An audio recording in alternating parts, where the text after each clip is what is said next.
The news hit Manila's defense circles hard, sending ripples of both excitement and anxiety through the halls of power. U.S. offers decommissioned warships to Philippine Navy. The announcement dominated headlines and sparked heated debates across the country. These weren't just any ships, they were the Freedom-Class Littoral Combat Ships, modern and fast, but shrouded in controversy and technical questions.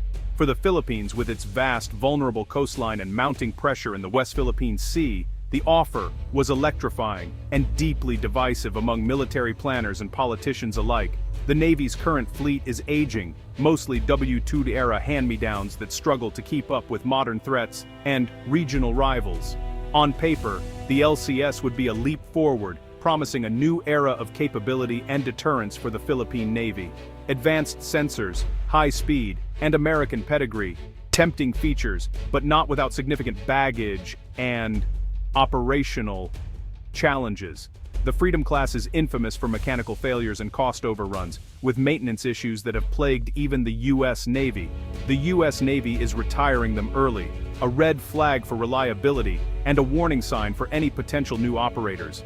Filipino officials now face a tough question. Is this a golden opportunity to modernize, or a Trojan horse of hidden costs and logistical headaches? The debate is about more than hardware. It's about long-term strategy, economic sustainability, and the future of Philippine maritime defense in a volatile region. Accepting the ships could strengthen U.S. ties and send a message to rivals, but could also drain the defense budget with endless repairs and upgrades. Manila's decision is a high-stakes gamble, demanding a clear-eyed assessment of both the risks and the potential rewards for the nation. The Freedom-Class story is a cautionary tale. The Philippines must read it carefully, weighing every lesson before writing its own chapter in maritime history. The stakes for national security and the region couldn't be higher. The decision made now will echo for generations to come. The Littoral Combat Ship was born from a bold vision, a fast, highly maneuverable warship designed specifically for the challenges of shallow coastal waters where traditional ships struggled to operate. The Navy hoped this new class would revolutionize how it projected power close to shore, countering threats like mines, submarines, and small attack boats. The Freedom-Class, with its striking modern design and impressive speed, was meant to be the future of naval warfare. It promised to combine cutting-edge technology with versatility, allowing the Navy to respond rapidly to emerging threats in littoral zones around the world. But reality quickly fell short of these lofty ambitions. Costs soared far beyond initial estimates, and the much-touted quick-swap mission modules, meant to let the ship change roles in hours, proved unworkable and unreliable in practice, leaving the ships under-equipped for their intended missions. Instead of the promised flexibility, the LCS became a jack-of-all-trades, master of none. It struggled to excel in any single mission, and its modular approach left it unable to fully commit to the complex demands of modern naval warfare. Worse still, the Freedom-Class suffered from a critical flaw. Its combining gear, the heart of its propulsion system, was dangerously unreliable. This key component was supposed to seamlessly switch between diesel and gas turbine engines. But frequent breakdowns plagued the fleet. Ships broke down at sea, sometimes stranded far from help, requiring costly and time-consuming repairs. These high-profile failures damaged the reputation of the entire program and raised serious questions about the ship's reliability. Confidence in the platform plummeted, deployments were limited, and the Navy began to question whether the LCS could ever fulfill its intended role. In a rare and dramatic move, the U.S. Navy decided to retire many LCS after only a few years of service, some less than a decade old, well before their expected lifespan. This early retirement is a stark admission of failure, a public acknowledgement that the program could not deliver on its promises. The Navy is now cutting its losses, leaving behind a fleet of lightly armed, fragile, and expensive ships that never lived up to their potential or justified their enormous cost. Now, the U.S. is actively seeking new homes for these troubled vessels among its allies, hoping that other navies might find some use for them, despite their checkered history. The Freedom-Class arrives with a legacy of disappointment, a cautionary tale of ambitious ideas, flawed execution, and the high cost of failure in modern military innovation. Before the Philippines even considered the offer, the United States had already tried to hand over these very same littoral combat ships to another key ally, Greece, Greece, a nation with vast coastlines and major maritime responsibilities, seemed like an ideal candidate for these ships. On paper, the deal looked almost too good to be true. Nearly new warships at a bargain price, offered under the U.S. Excess Defense Articles program, which is designed to strengthen allies by providing surplus American military equipment. But when the Hellenic Navy conducted a thorough evaluation, their verdict was surprisingly blunt and direct.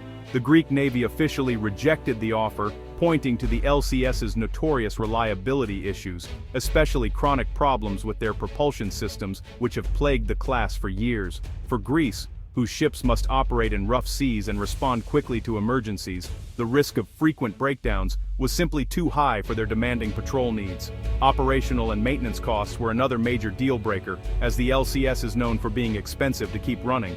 As Greek officials put it, free ships aren't really free if you can't afford to operate or maintain them over the long term. Specialized parts, frequent repairs, and high fuel consumption made the LCS unsustainable for Greece's already tight defense budget, turning a gift into a financial burden. Instead of accepting the LCS, Greece decided to invest in new, more reliable frigates that better fit their operational needs and long-term strategy. Their public rejection sent a clear warning to other U.S. allies. Don't be dazzled by a shiny exterior. Look deeper before accepting military hand-me-downs. Now, Manila can't ignore the fact that another capable and experienced navy walked away from the same offer. The Greek case stands as a cautionary tale for the Philippines, highlighting the hidden costs and risks of accepting free ships. Sometimes the most expensive ship is the one that comes with no price tag at all. With Greece out, the U.S. turned to the Philippines, where the strategic stakes are even higher. The Philippines faces daily pressure in the South China Sea, outmatched and outnumbered by Chinese vessels. For Manila, the LCS offer is about numbers and presence. Even flawed, these ships would boost the Navy's ability to patrol and respond quickly. Their speed, over 40 knots, means faster reaction to incidents in contested waters. Just having modern American hulls at sea could deter aggression and signal a stronger U.S.-Philippines alliance. For Washington, it's a strategic win, keeping these ships in a critical region and supporting an ally. The LCS may have failed U.S. standards, but for the Philippines, they could be a functional upgrade for patrol missions. The key is adapting the ships to roles they can actually perform. Sometimes, one nation's cast-off is another's opportunity. The Freedom-Class LCS was designed as a naval sprinter, fast, agile, and revolutionary in concept. Its unique propulsion system delivered impressive speed, but also became its Achilles heel. The combining gear, made in Germany, was prone to catastrophic failure, leaving ships stranded and requiring months of repairs. Beyond propulsion, the LCS is lightly armed and armored for its size and cost. Its main gun and self-defense missiles are adequate for patrols, but not for major combat. The aluminum superstructure saves weight but sacrifices survivability. The LCS was an experiment, unreliable, expensive, and lacking the punch of a true warship. The U.S. Navy's early retirement of the class is a clear verdict. Any nation considering these ships must know they're getting a high-maintenance vessel with a checkered past. Despite its flaws, the Freedom-Class LCS could still serve the Philippine Navy if its mission is reframed. The ship's speed and sensors are ideal for maritime security and patrol, not high-end combat. The West Philippine Sea demands ships that can cover vast distances quickly. The LCS fits that need. If offered at minimal cost, the LCS could expand the fleet and boost patrols almost immediately. For constabulary missions, confronting illegal fishing, shadowing foreign vessels, the LCS's weaknesses matter less. Its advanced sensors and helicopter deck extend the Navy's reach. Used as a supersized patrol vessel, the LCS could be a strategic asset. The key fit the tool to the job, not the other way around. The Philippines must insist on one non-negotiable condition: all critical technical flaws must be fixed before any transfer. Without a permanent solution to the combining gear issue, these ships are liabilities, not assets. The U.S. Navy and manufacturer are installing a more robust system, but every transferred ship must be fully upgraded. The Philippines cannot inherit a design flaw it didn't create.